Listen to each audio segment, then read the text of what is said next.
In this video, I'm going to be discussing how to name compounds of benzene. So for the most part, naming these molecules is very similar to naming other organic molecules. So let's say we have a CH3 group attached like this. This would be methyl benzene.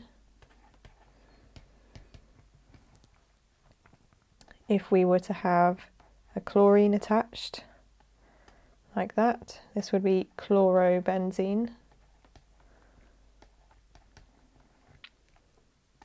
And if we were to have an NO2 group, a nitro group attached, this would be nitrobenzene. There are some exceptions to this that we'll have a look at.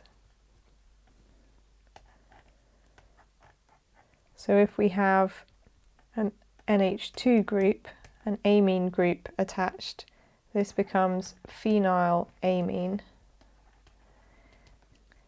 So the word phenyl is used instead of the word benzene here, but it means the same thing.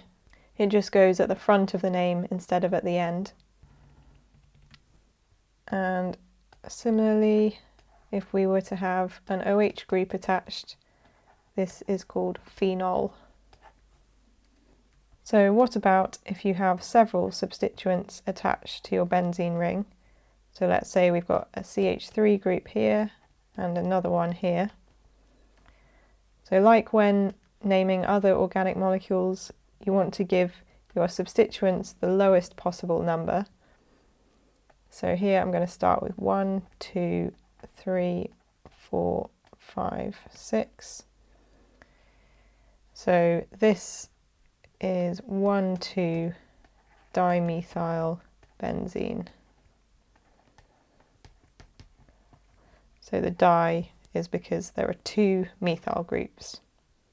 Let's look at another example.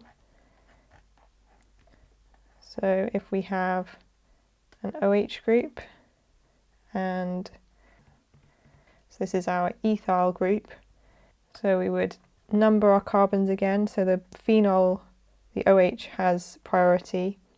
So 1, 2, 3, 4, 5, 6. This would be 4-ethyl phenol. Now let's say we get given this name, 3,4-dinitrophenolamine, and we have to draw this. So I'm going to start off with my benzene ring. So the phenylamine part means that it's a benzene ring with an NH2 group attached, and this must be carbon number 1. Then if we continue labelling our carbons, we're going to have 1, 2, 3, 4, 5, 6. And there's going to be 2 nitro groups on carbons 3 and 4.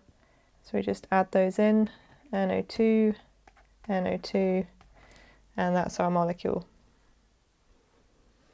If you found this video helpful, please like and subscribe. My next video is all about mechanisms of benzene, so if you want to check that out, there'll be a link in the description.